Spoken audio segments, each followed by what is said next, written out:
በአከራካሪ ቦታዎች ምርጫ ለማካሄድ መወሰኑን የሚቃወም ሰልፍ በትግራይ ከተሞች ተካሂዷል። ምርጫ ቦርድ በትግራይና በአማራ ክልሎች መካከል አወዛጋቢ በሆኑ 5 የምርጫ ክልሎች ከሁለቱም ክልል ውጪ ሆነው በቀጥታ የተወካዮች ምክር ቤት እጩዎች ምርጫ እንዲካሄድባቸው ውሳኔ ማስተላለፉን የሚቃወም ሰልፍ በትግራይ የተለያዩ ከተሞች ተካሂዷል። በፓኪስታንና በአፍጋኒስታን መካከል ግጭት ሲጀምር ካቡል ላይ የአየር ጥቃት መፈጸሙ ተገልጿል። ፓኪስታን የአፍጋኒስታን ዋና ከተማ ካቡል ጨምሮ በተለያዩ የአገሪቱ ከተሞች ላይ ጥቃት መፈጸሟን አስታወቀች። ፓኪስታን አርብ ዕለት ጥቃት መፈጸም የጀመረችው ታሊባን ሁለቱን ሀገራት በሚያዋስነው ድንበር አካባቢ በሚገኙ ወታደራዊ ካምፖች ላይ ጥቃት መፈጸሙን ካስታወቀ በኋላ ነው። የአሜሪካና ኢራን ድርድር ተጨባጭ ለውጥ ማሳየቱን አደራዳሪዎች ተናገሩ።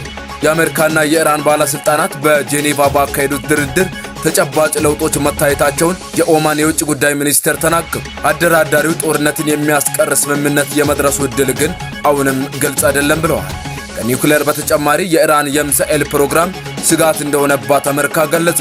በሌላ ዜና ኢራን ካላት የኒውክሌር መርሃ ግብር በተጨማሪ ያሏት ተወንጫፊ ሚሳኤሎችና የባህር ኃይል ሰራዊት ከባድ የደህንነት ስጋት ናቸው ስትል አሜሪካ ገለጸ። የውጭ ጉዳይ ሚኒስቴርና የትራምፕ ከፍተኛ ብሔራዊ ደህንነት አማካሪ የሆኑት ማርኮ ሩቢዮ ለረጅም ጊዜ የአሜሪካ ስጋት ሆና የቆየችው ኢራን አሁንም አሳሳቢ ሆና ቀጥላለች ብለዋል። አድማጮች ለሰዓቱ ያስኳቸውን አጫጭር መረጃዎች ይዤላችሁ ቀርቤያለሁ። ለቻናሉ አዲስ ሆናችሁ ቻናሉን ሰብስክራይብ በማድረግ እስከ መጨረሻው አብራችሁን ቆዩ።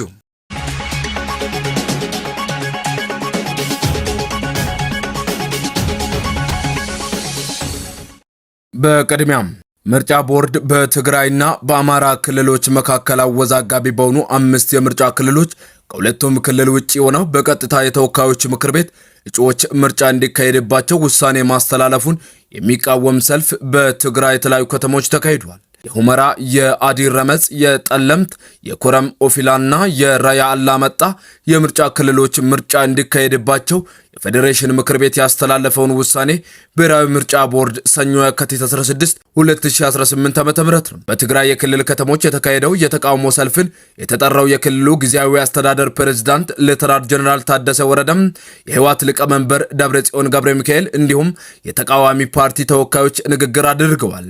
በክልሉ ይህንን የተቃውሞ ሰልፍ ለማካሄድ በሚል የመንግስትና የግል ተቋማት እንዲሁም ትምህርት ቤቶች ተዘግተዋል። የምርጫ ቦርድ 5ቱ አከራካሪ ቦታዎች ከሁለቱ ክልሎች ውጪ ሆነው ምርጫ እንዲካሄድባቸው ውሳኔ ያሳወቀው የፌዴሬሽን ምክር ቤት ውሳኔን ተከትሎ ነው።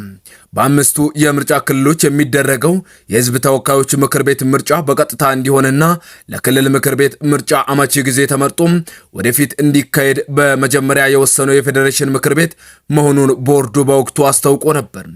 የፌዴሬሽን ምክር ቤት ውሳኔውን ያስተላለፈው በአማራና በትግራይ ክልል ያለው የይገባኛል ጥያቄ በህገ መንግስት ውሳኔ እስከሚፈታ ድረስ መሆኑንም ተገልጿል።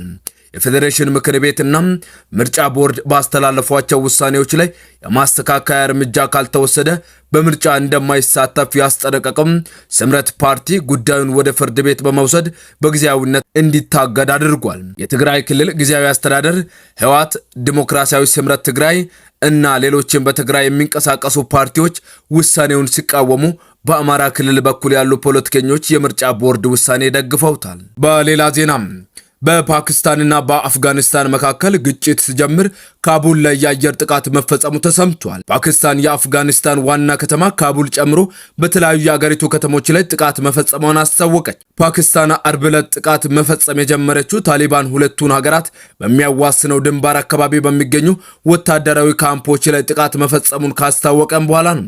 በሁለቱ ሀገራት መካከል ያለው ውጥረት እየተጋጋለ የመጣ ሲሆን የፓኪስታን ጠቅላይ ሚኒስትር ሼህባዝ ሻሪፍ ሀገራቸው ማንኛውንም ጠብ አጫርነትን የሚሰብር ሙሉ አቅም አላት ሲሉ ተናግረዋል። የመከላከያ ሚኒስቴሩ በበኩላቸው በታሊባን ላይ ግልጽ ጦርነት አውጀዋል። የታሊባን ወታደራዊ ቃል አቀባይ ጥቃት ከተፈጸመብን ምላሽ እንሰጣለን፣ ነገር ግን ግጭት በአሁኑ ሰዓት አልጀመርንም ሲሉ ለቢቢሲ ተናግረዋል። የታሊባን ቃል አቀባይ ዘቡ አሊ ሙጃሂዲ በኤክስ ገጻቸው ላይ በፓኪስታን ወታደሮች ላይ እንደ አዲስ ጥቃት መከፈቱን ጽፈው የነበረ ቢሆንም በኋላ ላይ አጥፍተውታል። የመንግስቱ ድርጅት ባለስልጣናት በሁለቱ ሀገራት መካከል የተቀሰቀሰው ግጭት እንዲረግብ ያሳሰቡ ሲሆን ኢራን ለማደራደር ጠይቃለች። የሳውዲ አረቢያ የውጭ ጉዳይ ሚኒስተር የፓኪስታን አቻቸው የሁለቱ ሀገራት ውጥረት እንዲረግብ ማነጋገራቸው ተገልጿል። የታሊባን ባለስልጣናት ፓኪስታን ለፈጸመችው ጥቃት ምላሽ መስጠታቸውን ገልጸው ከ50 በላይ ወታደሮችን መግደላቸውን እንዲሁም 19 የፓኪስታን የድንበር ኬላዎች ማውደማቸውንና በርካታ ወታደሮችን በቁጥጥር ስር ማዋላቸውን ተናግረዋል። ፓኪስታን በበኩሏ ታሊባን የሚቆጣጠራቸው 27 የድንበር ኬላዎችን ማውደሟን ገልጻ በታሊባን ላይ ከፍተኛ ክሳራ ደርሷል ብላለች። የአሜሪካና የኢራን ባለስልጣናት በጄኔቫ ባካሄዱት ድርድር ተጨባጭ ለውጦች መታየታቸውን የኦማን ውጭ ጉዳይ ሚኒስተር ተናገሩ።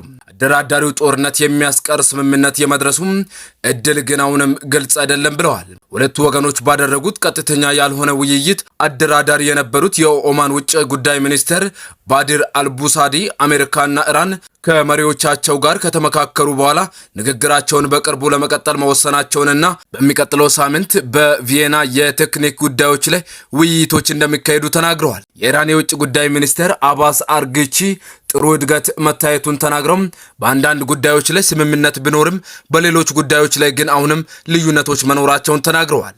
የሚቀጥለው ድርድር ከአንድ ሳምንት ባነሰ ጊዜ ውስጥ እንደሚካሄድ ተናግረዋል። በሁለቱ ሀገራት መካከል ተጨማሪ ውይይቶች መካሄዳቸውን ፕሬዝዳንት ዶናልድ ትራምፕ ጥቃት ለመፈጸም ያሰሙትን ማስጠንቀቂያ ተግባራዊ የማድረግ እድላቸውን ሊቀንስ ይችላል።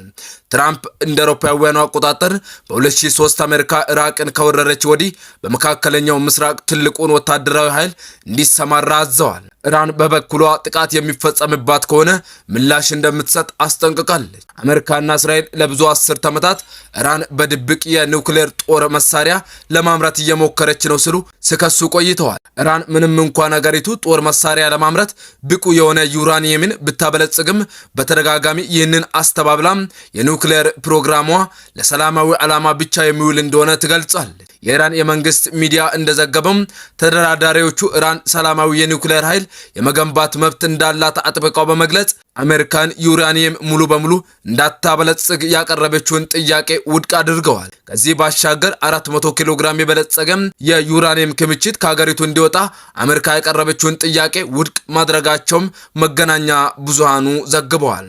ነገር ግን የሀገሪቱ ባለስልጣናት ምንም እንኳን ሀሳቦቹ ይፋ ባይሆኑም የመግባቢያ ሀሳብ ለአሜሪካ አቅርበዋል ተብሎ ይታመናል። ከተዘገቡት አማራጮች አንዱ ኢራን ከ3 እስከ 5 ዓመት የሚቆይ እገዳ ከተጣለባት በኋላ ዩራኒየምን በዝቅተኛ ደረጃ እንድታበለጽግ መፍቀድ ሲሆን ይህም ባለም አቀፉ የኒውክሌር ተቆጣጣሪ ክትትል ስር የሚሆን ነው ተብሏል። አራግቺ ለኢራን ቴሌቪዥን እንደተናገሩት ድርድሩ የኢራንን ኢኮኖሚ ያደከመውን ማዕቀብ እንዲነሳላቸው ጠይቀዋል።